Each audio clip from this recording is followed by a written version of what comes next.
Welcome, everyone. This is Blue Halo, a podcast about law enforcement, the justice system, and God. Wait, let me reverse that order. God first, okay, and how God relates in our world with an emphasis on the justice system. That's better. We have a big show today, very big. We are going to tackle some of the toughest questions ever asked. You know, like, what is the meaning of life? Here's something funny. I actually asked that question of ChatGPT. You probably all know what that is, that new artificial intelligence technology. Been around for a few years now. And you know what it said? It actually had an answer. I printed it out. It was not what I was hoping for. But I was a little disappointed. I was hoping for some really far out mystical answer, but that's not what I got. So I was a little disappointed. But here it is. I'm going to share it with you. This is the response to my question of what is the meaning of life? The meaning of life is a question that has been asked by philosophers, scientists, and individuals for centuries. It is a deeply philosophical and subjective question that has no single definitive answer. Now, that's not what I was hoping for, but then it went on to say this. In general, the meaning of life refers to the purpose or significance of our existence. Many people find meaning in their personal relationships, their careers, their contributions to society, their spirituality or religion, or their pursuit of personal growth and self-improvement. Okay, that was pretty good. Talks about purpose. I can get on board with that. It's something positive. Then it wrapped up like this with this paragraph. Others may believe that life has no inherent meaning and that it is up to each individual to create their own meaning and purpose. Some may find meaning through experiences of joy, love, or other positive emotions, while others may find meaning through difficult experiences such as suffering or loss. Ultimately, the meaning of life is a personal and subjective matter that may vary greatly from person to person. It is up to each individual to reflect on their own experiences, values, and beliefs to determine what gives their life meaning and purpose. So like I said, I was a little disappointed in the answer, but I can accept it. I can accept that answer. I didn't really think it knew the ultimate meaning of life, but then I had an idea. I thought, what if I changed the wording just a little bit? So I asked this question instead. What would God say is the meaning of life? That's a big one, right? What would God say? Well, the original answer changed. This is what it said now. As an artificial intelligence language model, I cannot speak for God or any specific religious beliefs. However, according to various religious texts and beliefs, the meaning of life may vary depending on one's faith. For example, in Christianity, the Bible states that the purpose of life is to love and serve God and to love others as oneself. I don't know if any of you caught it, but something special, I think, was written in that very short answer. Or it was to me. Let me read it again to see if you can pick it out. I'll tell you what, to make it easier, I'll just read the sentence that has in it what I'm referring to. Okay? It's the first one. Here it is. As an artificial intelligence language model, I cannot speak for God or any specific religious beliefs. Okay, that was it. Did you catch it? It said, I cannot speak for God. I really like that in the answer. It was written God, G-O-D. It didn't say a God or gods in the plural, just one God. I got a kick out of that. So anyway, I realized nobody can answer the meaning of life question for all of us, as a whole, that is, as a species, because it is different for each one of us. But if I had to guess, love is almost always in the mix. And like our bumper music song asks, if you pay attention, if you listen to it, what is the reason? The answer is, the reason is love. Let's pray. Then let's answer some tough questions. God is good all the time. Yes, God is good all the time. So speaking of God being good all the time, one of the most common questions asked is, if God is good, why is there evil in the world? Yeah, that's a biggie, isn't it? It's not so easy to understand, especially if you're the victim or someone you love is a victim of evil. Evil like murder, human trafficking, war. Why did Hitler exist to do what he did? What about genocide? Not just of the Jewish population during the 1930s and 40s, though, but all the genocide. And there's a lot more than people know about. We have Rwanda in the 1990s, if you remember. Between 500,000 and 800,000 were killed. They were wiped out. That's not that long ago. There's genocide taking place right now in different parts of the world. And here's a quick history lesson for you. This is something that I don't think gets taught much in history classes, but it should. It's about the Holocaust and genocide, and maybe why the Holocaust occurred in the first place, or why Hitler thought he could get away with it. Let me start with this. I believe it was Winston Churchill who said, "Those that fail to learn from history are doomed to repeat it." Very true words, right? As it relates to World War II and the Holocaust, it's estimated that around 7 million Jews were killed. That's around 2/3 of the population of Jewish people in Europe at that time. 2/3. So how could this happen? Why? Why did it happen? And in civilized countries to boot. But it did. When I traveled to Europe a few years ago with my wife, we went to the Mauthausen concentration camp in Austria. And let me tell you, it was eye-opening and sad, so very sad what we learned, how people could treat one another in such horrific ways. And it wasn't just a death camp. It wasn't just the death, it was the torture. And there was something else there. And people don't realize this or think too much about it. But there are times in life when even good people do bad things. For whatever reason. Their actions are bad. They're evil. But not necessarily by their own doing. What I learned in Austria at Mauthausen was that many of the guards, if not most of them, watching over the concentration camp victims, and by the way, that's what they were, right? They weren't prisoners or prisoners of war. They were victims. They were victims because of their religion or of their race. But what I learned is the guards, okay, those guards, people we want to hate and condemn, were put in a serious catch-22 situation. If they didn't do as told by the authority, quote unquote, their lives were in jeopardy. If they didn't torture or kill as they were ordered to do, they could be killed. Or worse, their families would be tortured or killed because that guard didn't follow orders to commit an evil act against someone else. To kill or be killed. To kill or watch your family be killed. They were in a no-win situation. When we were touring the facility, that camp, that death camp, the guide said it straight. She asked us, what would you do if put in the same situation? Well, let me ask all of you. Given the same circumstances that those young German and Austrian guards were in, and remember, they were just kids, 18, 19, maybe 20 years old. But put yourself in their shoes. What would you do?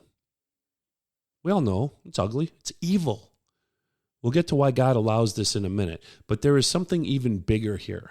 Something that has to do with Winston Churchill's statement that those that fail to learn from history are doomed to repeat it. So while it's true that 2/3 of the Jewish population in Europe, and that estimate is around 7 million, were wiped out, could that mass destruction have been prevented?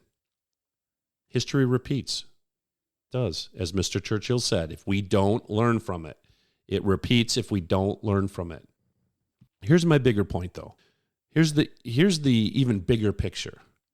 The Holocaust could have been prevented. It could have. And here's why.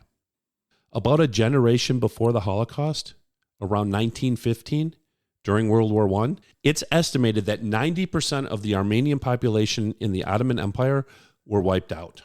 That's 90%. No one knows for sure, but the number of deaths is estimated to be over 1 million people. And all in about a 2-year span. It was from 1915 to 1917, like I said, during World War I. This area, for geographical reference, is the area where Turkey, Syria, and Iraq are today. It's that general area there in the Middle East. Now, if that mass destruction wasn't enough, Here's more sad news. Many people in the world at that time knew the genocide was occurring. They knew it, and they did nothing. Here's another quote, and tell me if this isn't true. Tell me if this isn't true. The only thing necessary for the triumph of evil is for good men to do nothing. Let that sink in. The only thing necessary for the triumph of evil is for good men to do nothing. There's a discrepancy as to who actually said this. Might have been Edmund Burke or John Stuart Mill, but regardless, nonetheless, it's a true statement. What if no one attempted to stop the mass murderer or the serial rapist or the human trafficker? What kind of world would we have right now? What would be the result? It's simple. Chaos. More of the same. More crime, more destruction, more loss of life. But let's go back to the Armenian genocide story for a minute. Listen to this quote by Adolf Hitler, who, after all, speaks today of the annihilation of the Armenians. Why did Hitler say this? It's profound. He said it because he knew he could get away with what would later be called the Holocaust. He knew it because no one took any action to help the Armenians. No one got in the way. No one tried to prevent. The Armenian genocide, folks, was one of the most tragic human rights crises in the world. It helped to inspire Adolf Hitler all those decades later. These are civilized countries. Remember that. This should be unthinkable. The Armenian genocide is considered to be the first modern genocide of the 20th century. But, like Churchill said, we have to learn from our mistakes, our history. But in this case, the world didn't learn a thing. And the result was mass casualties and an even larger genocide later, the Holocaust. What I'm about to read to you is the larger context of what Hitler said in that speech. And here it is. It was on August 22nd, 1939. And for more context, it was in preparation for the impending invasion of Poland. So Hitler was stating this to his commanding generals. Here's the quote. Our strength consists in our speed and in our brutality. Genghis Khan led millions of women and children to slaughter with premeditation and a happy heart. History sees him solely the founder of a state. It's a matter of indifference to me what a weak Western European civilization will say about me. I have issued the command, and I'll have anybody who utters but one word of criticism executed by a firing squad, that our war aim does not consist in reaching certain lines, but in the physical destruction of the enemy. Accordingly, I have placed my death head formations in readiness for the present only in the east, with orders to them to send to death, and without compassion, men, women, and children of Polish derivation and language. Only thus shall we gain the living space which we need. Who, after all, speaks today of the annihilation of the Armenians? Let that sink in. We'll be right back. I'm so bored. Honey, let's play Random Road Trip. There's nothing to do. Let's play Random Road Trip. Hey, I know. Let's play Random Road Trip. Great idea, honey. Go to www.randomroadtripthegame.com to learn how you can create a lifetime of memories while spending quality time with the people that you care about. And all for just $20. Hey, I just had a great idea. The holidays are right around the corner. We should give Random Road Trip games as gifts this year.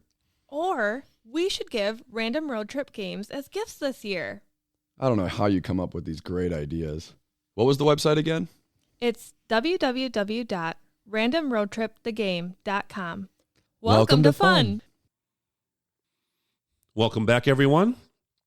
I hope the Armenian story was eye-opening, if nothing else. Evil wins when good people do nothing. Remember that. I want to shift gears now and talk for a second about what God says. What does God say about doing nothing when evil is around us? Taking action to help or not help? Well, as you can imagine, God has something to say about this. In the Bible, James chapter 4, verse 17, it says this: "It is a sin when someone knows the right thing to do and doesn't do it." Straightforward, folks. It's a sin. That's a sin of omission, isn't it? And you know it when you do it. We all do. How often do we see a piece of litter on the ground and walk right past it, not picking it up? Maybe it's not a big deal, but maybe it is. How about the person who collapses on a public street? Do we help or just ignore the person? Do we put our heads in the sand, pretending we didn't see? Oh, someone else will take care of it. In my world, that's called the diffusion of responsibility. It is. It's thinking someone else will do the thing, whatever it is that you should do, when it's the right thing to do. And when I teach this topic, when I have an audience in front of me, I hear all kinds of excuses, especially from the kids. Like, I didn't make the mess. Why should I clean it up? I wish it was always that simple. I wish it was always that basic. But it gets much worse, doesn't it?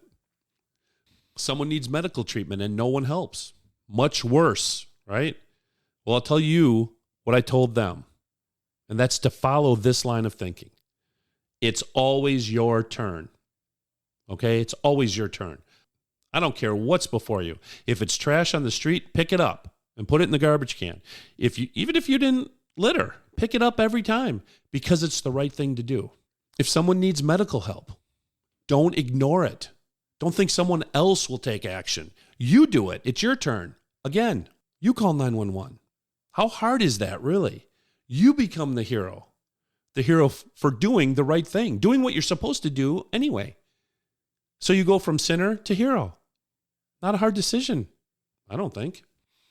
So the Bible tells us this: we need to act, not just simply to avoid evil.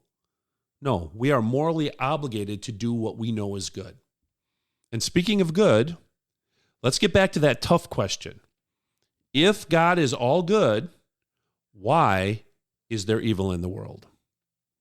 Now, on the surface, this doesn't seem to make sense. But it does. God created the world, and it was good. And he created humans to do good. However, he also gave us something. What is it? Think about it. He gave us humans the ability to make choices, didn't he? That's free will. The ability to decide if we will do good or evil. So we can choose. We can execute our freedom, our free will. God doesn't make us choose anything. We're not forced. Not what clothes to wear, not what to eat for breakfast, and not whether or not to follow the law. We can choose to do good, or we can choose to do evil. We have that free will. Humans are allowed to think for themselves. This means that even though humans were created to do good, they can also choose to do the opposite of good. And why, oh why, would God do this? He did it so that we could truly love him and each other and come to him freely.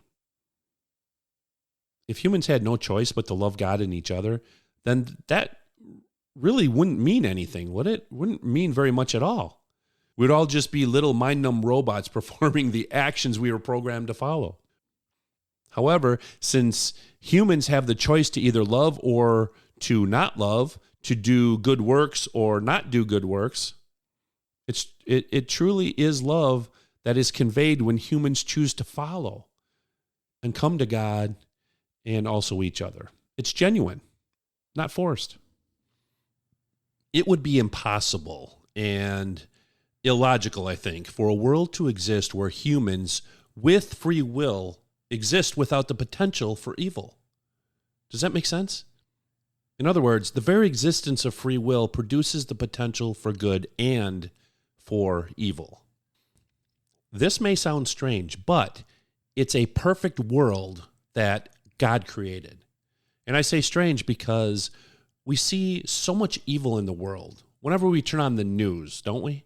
Wars, famine, human trafficking, street violence, and on it goes, right? Each one of us is not perfect. We know that. But the creation is perfect. Does that even make sense to you? If not, here might be another way to see the meaning. I credit this analogy to the movie Remember the Titans. I love this movie. It's about a football team that has to overcome obstacles like racism and ignorance to put together an undefeated season. Near the end of the movie, during the championship game, the Titans are losing when the game goes to halftime. And during the pep talk from the coach, Coach Boone, he's played by Denzel Washington, one of the players steps up to motivate his team. This is the clip from that scene that makes my point about God's perfect world. Take a listen. All right, we're in a fight. You boys are doing all that you can do. Anybody can see that.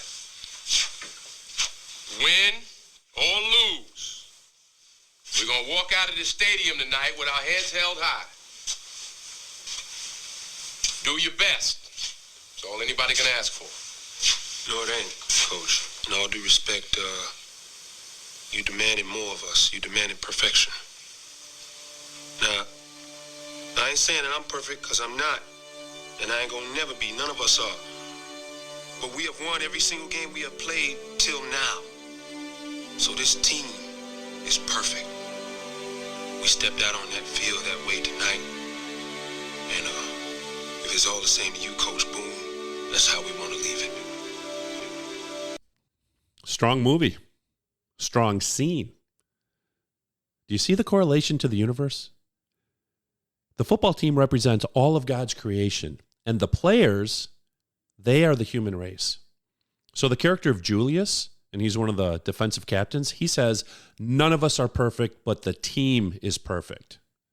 So in other words, individually, we're not perfect, but as a whole, as a universe, as God's creation, we are perfect. Let's take a quick break, okay? Just a short one. And when we come back, we're going to discuss something an atheist believes and then determine if the rest of us are just dreaming. Communicating with your children isn't always easy, especially on an emotional level. Until now, Pillow Thoughts is a journal approach of communicating between an adult and a child.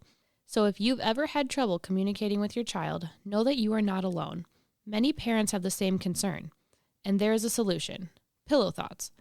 Maybe you want to express to them just how special they are, or maybe they would like to express themselves to you. Let Pillow Thoughts provide the means of communication. Just place the Pillow Thoughts journal under their pillow when you have something to share with them, and they will do the same.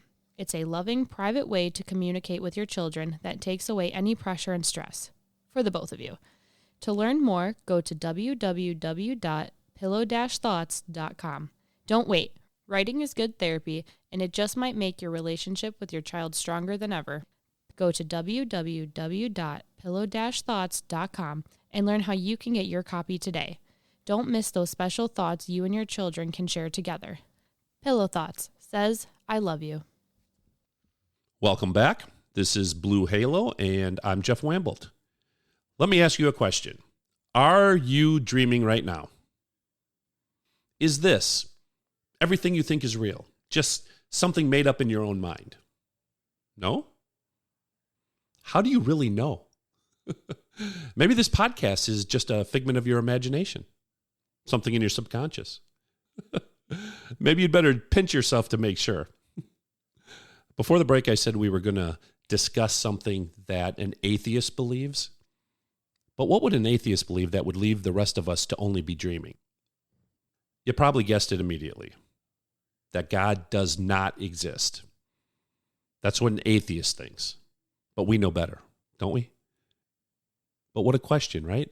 Does God exist? Great question, actually, but it comes with an even better answer. And that answer is absolutely yes. There are so many ways to prove God's existence. So many. So if you know any atheists, please share, okay? Share this podcast. There's so much evidence. Just take science, for example. Let's start there.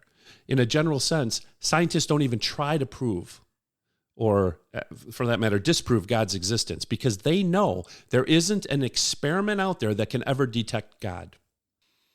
And if you believe in God, it doesn't matter what scientists discover about the universe because any cosmos can be thought of as being consistent with God. because God would have created the order that is science. That makes sense. Or here's something even better. I like the simplest childlike argument.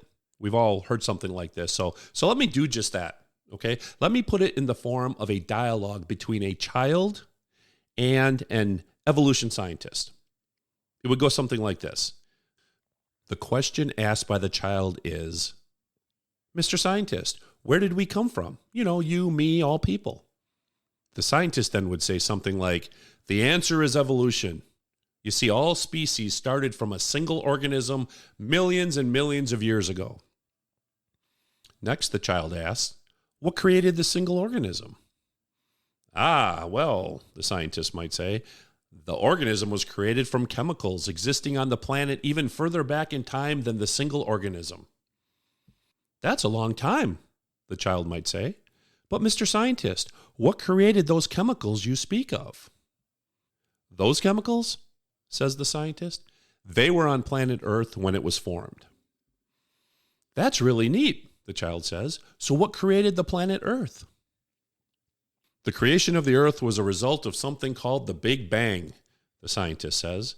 This was an explosion in space about 13 billion years ago when a tiny, dense fireball exploded and created the expanding universe as we know it. Wow, the child says, then scratches her head. But I have another question. What created the fireball that exploded? And for that matter, what created the space you said the fireball exploded in? Oh, and by the way, whatever your answer is, Mr. Scientist, unless you say God created it, my next question is going to be, what created that? I would say that's a mic drop. But you see, that line of questioning can go on forever because there is no scientific answer. The simple quote, what created that, unquote, line of questioning always leads to God the Creator. It's Occam's razor. This childlike form of questioning is, to me anyway, the philosophy of Occam's razor, okay, which means the simplest explanation is most likely the correct one. In other words, when someone is presented with multiple explanations for some phenomenon, a person should select the explanation that makes the fewest assumptions. That makes sense. The fewest assumptions, right? Because we all know what happens when we assume, don't we? Here's a quick history lesson for you. This principle of Occam's razor is named after William of Occam. Now, who was he? He was a 14th century English logician, and he was also a Franciscan friar. And he's credited with creating this principle. And over time, it's been used a lot in a lot of different fields of study, like philosophy, science, and engineering. And we use this in police work all the time.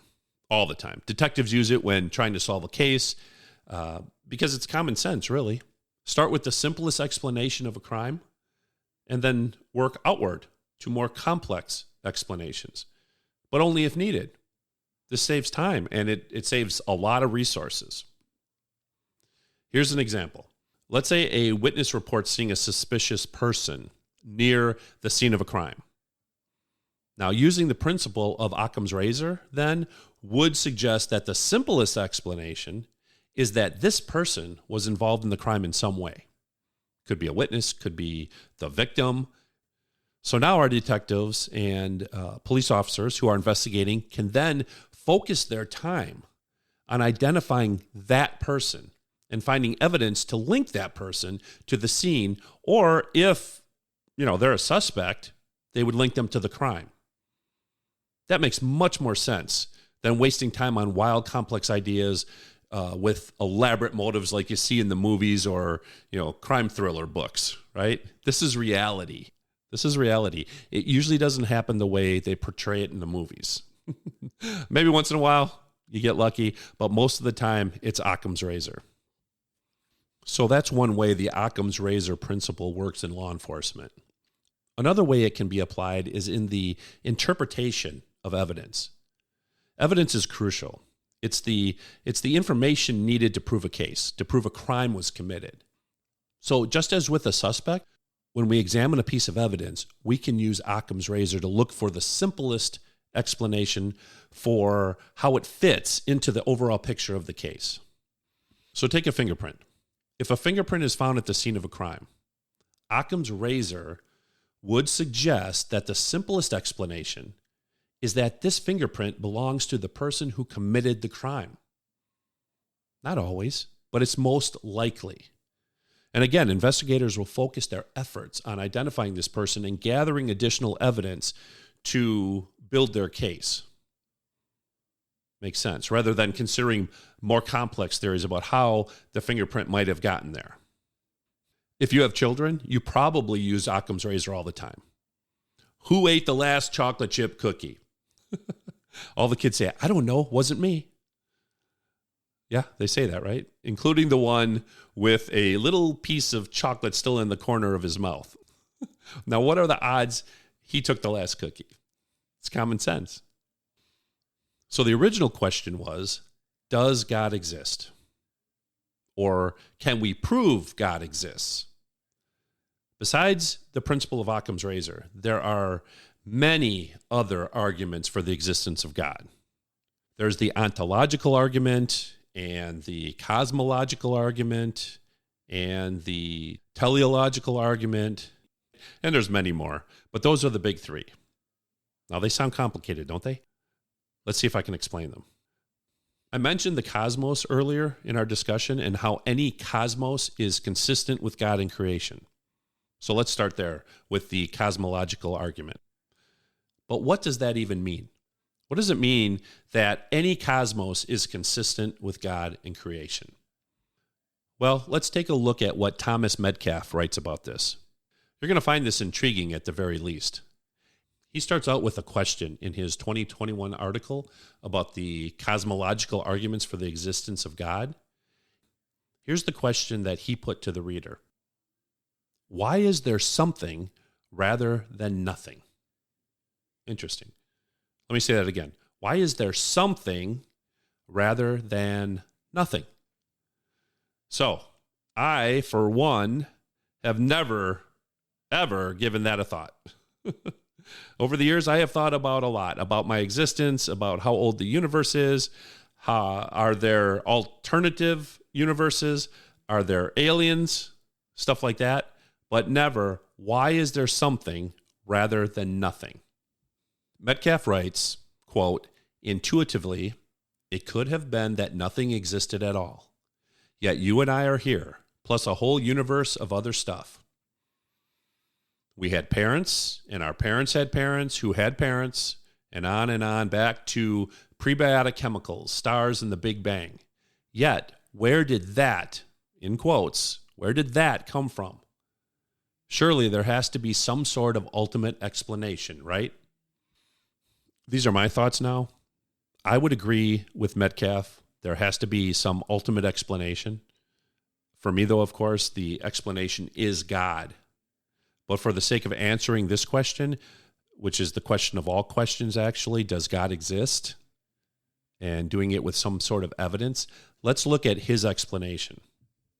Metcalf writes that the cosmological argument for God's existence proposes that God is the ultimate explanation or cause of everything. He says the argument begins with an empirical observation of the world.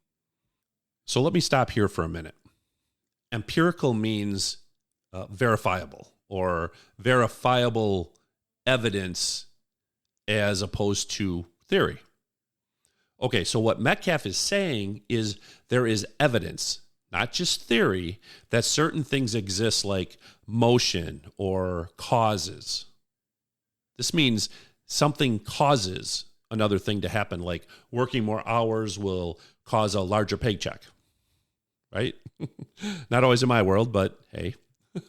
Maybe a better example, seriously, is something like this. Letting my car run out of gasoline will cause my engine to stop. You get the idea.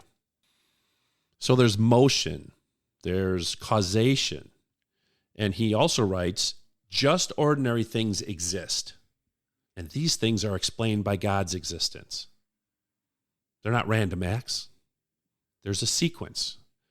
There's a system. There is a rhyme and a reason to the universe. We see this every day, don't we? There's a harmony to life. Take a tree in the northern part of the country, for example, say a maple tree. It blossoms in the spring. The leaves are in full bloom in the summer. And then in the fall, the leaves turn brown and fall off. And in the winter, the tree seems to go dormant, doesn't it? Only to start the process all over again. But in the meantime, the tree provides food and shelter and resources for other living plants and animals, including us, by the way. That's harmony. There's a harmony to the process. We call it nature. But that term nature is just another name for God's work. So that was just a quick overview of the cosmological argument. And believe me, we could spend days on these. But let's just briefly talk about the others, okay? The ontological argument, it attempts to prove the existence of God through the concept of existence itself. This one's a little harder for me to comprehend. It's hard for me to grasp this one, but let's see if we can make some sense of it. So, the ontological argument claims that God exists because if he did not exist, he would not be the most perfect being. And if he were not the most perfect being, then he would not be God. I'm not following that logic.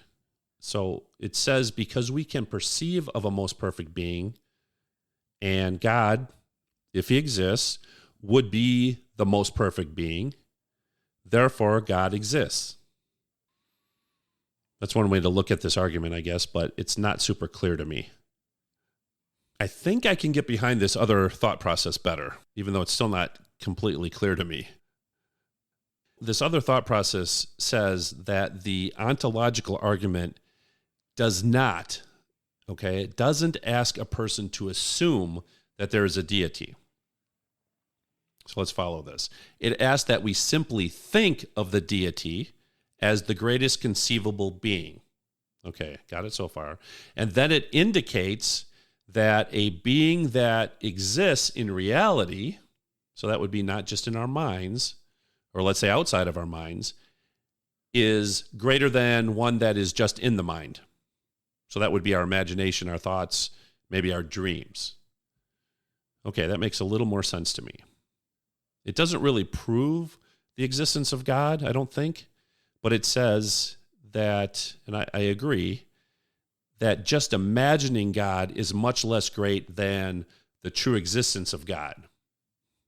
So yeah, a real God is better than an imagined God, of course. It's better than one we conjure up in our own mind. Boy, this argument makes my head hurt. So let's move on and examine the third one, the teleological argument. I think this one I can get behind a little bit more. The teleological argument is the argument that is from the design concept, the design of all things and how they interconnect, like nature. It maintains that because there is such complexity and order and things like functionality and what seems like purposefulness in the universe, all that, that all of that can only be explained by the existence of God. I remember having a conversation one night at work. It was the third shift at about 3 or 4 in the morning, and I'm sitting squad to squad with my friend Les, and I'm drilling him with questions about God and religion like I did on so many slow nights. And I remember how one of our topics of conversation was about the creation of our life on earth and how it had to be God. And I said, why does it have to be God? And Les said, it's the perfect design. This doesn't just happen by accident. And he gave me this crazy example of a toaster. Now that I think about it, though, probably not so crazy because I remember it. But anyway, he said, if you take all the individual parts of a toaster and put them in a bag, or just throw them up in the air, never, ever will they be able to put themselves together to make a completed toaster? To do so requires a creator, someone to put those pieces together. That was good enough for me. In other words, our world, all of creation, was designed by a creator. How could it have been a random accident that everything fits together so perfectly? The toaster was a great example, but how about the human being? Us, right? Or just take a small piece of us, like our brains. Think about this. Our brains are so amazing, greater than any computer or artificial intelligence. We can actually think, and we can learn, and we create. Can a computer do that without input? Or feel emotion like we do? Or control our breathing and heartbeats and every blink? Our brains are incredible. And some say it's the most complex discovery ever made in the universe. So did that just happen by accident? You can make up your own mind. You'll have to determine for yourself if any of these arguments, or none of them, or a combination of some of them, prove the existence of God to you. Or do you simply have faith that God does exist? I kind of like that one too. Faith. I realize we have barely scratched the surface of answering the tough questions, but we will, in time. What are some questions you have that we could tackle? Send them to me. I want to hear from you.